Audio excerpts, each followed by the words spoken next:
and the 1969 Liberty Bowl. He represented the Buffs at the pregame coin toss alone, in Alabama, yet to integrate.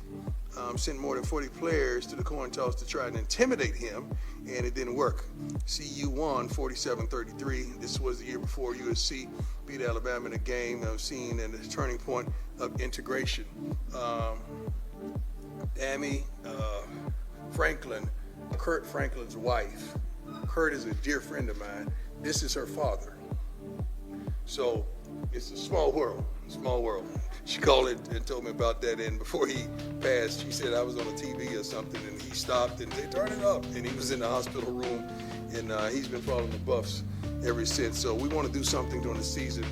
I don't know how we could get his former teammates here or something just to honor him during the timeout, during the quarter end, at the end of during the season at some point. So let's try our best to work on that. Currently we're at 105 young men, 79 scholarship, 26 walk-ons. Love my walk-ons. 56 returning, 49 newcomers. Blah blah blah. Class rankings. Blah blah blah. Coaching staff. Blah blah blah. Will Shepard said we see LeJounte last night do the doggone thing, and we know what tonight is. All right, let's go. I'm good. Hi, Coach. How you doing? Good to see you. Nikki Edwards, Independent. When you've been looking across fall camp, looking at each position group, who's been really standing out to you, and who do you feel like has made strides in the couple weeks? Offensive line. I'm not going to name a name. They probably have 9 guys that can really start and contribute mightily that we don't fear is going to get in there and mess it up. They're good. We got a 3-headed monster coaching those guys as well, so that's a beautiful thing. But that group there is physical.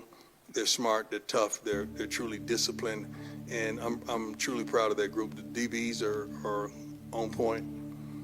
Shoot, the linebackers are running to the ball. They're testing.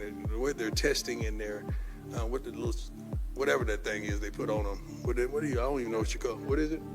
Catapult. Whatever it is.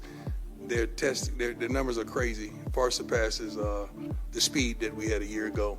So they're doing a great job as well. You know where the receivers lie. It's probably 8 starters in that room that we could close our eyes and pick. Quarterbacks are coming along. And we want them to come along, as well as the defensive linemen. I think the offensive line is a little ahead of the defensive line right now. Pass rushers are doing a great job, and special teams and the specialists are off the chain.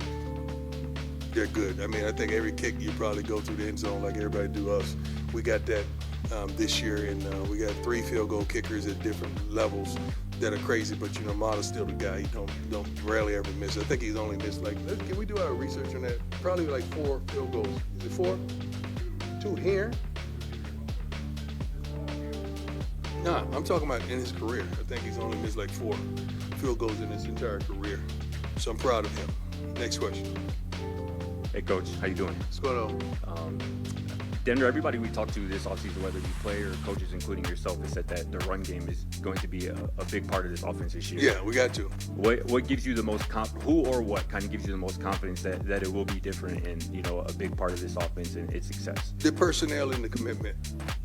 We have a tremendous amount of personnel at the running back position, at the coaching positions, at the offensive line positions.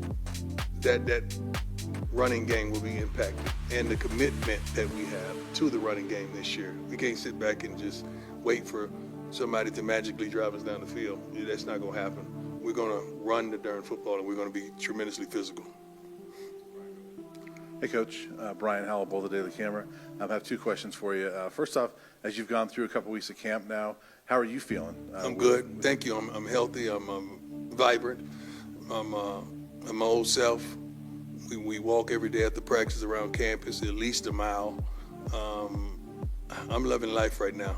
I'm trying my best to live it to the fullest, considering what transpired.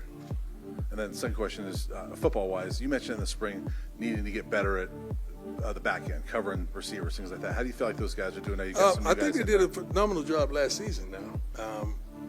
in the spring, I think we needed some more bodies. We got what we want. We have a full house at the cornerback position that I think we have 4 to 5 starters that can flat out play. At the dime nickel position, we're really good there. The safeties are getting to the ball and causing havoc. I love what I see in the secondary. And what's on the roster is tremendous, not just now, for years to come. Hey, Coach Shedeur with ESPN Sports. We've talked about this run game, but how important are the tight ends going to be in that role and establishing that? Tremendously important. They're going to do their jobs. Brett Bartolone is teaching them tremendously. But if they don't do it, I'm just going to put another lineman there. So we good. Nothing to fret. We're going to be all right. Hi, Coach. How you doing? Doing well. Wanted to ask you about Byron Leftwich joining the staff. What is kind of his day-to-day, and what kind of boost is that to that? Coach is going back right now to check on his son.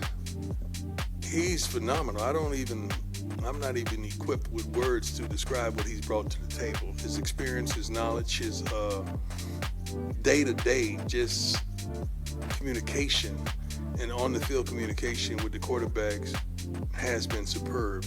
He's much more than expected, much greater than we would ever have thought that he was. He's unbelievable, man. I could see why the Bucs won the championship when he was there. He's unbelievable.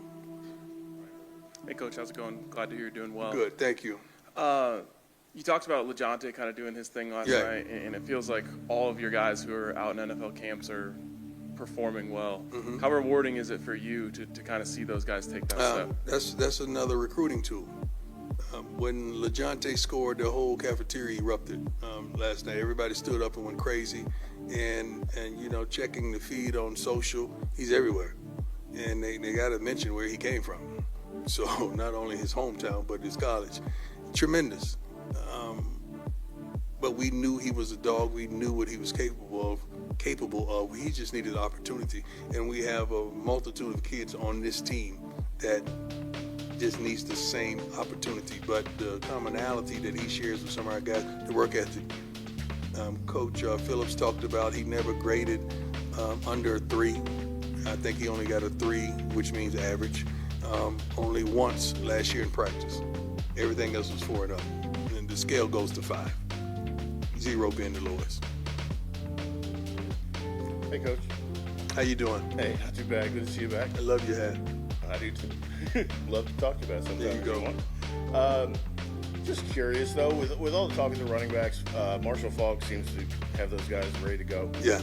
The offensive line, all of this points to run. Mm-hmm. However, you bring in Amari Miller back, Traylon Miller, Timmons. I mean, the receiver room goes deep. Yes, it does. does. Just talk a little bit about how that will factor into your day-to-day game plan. We've done a study for our young men, and they figured out that the teams that win the most elevate guys to the NFL the most. Teams that win the less,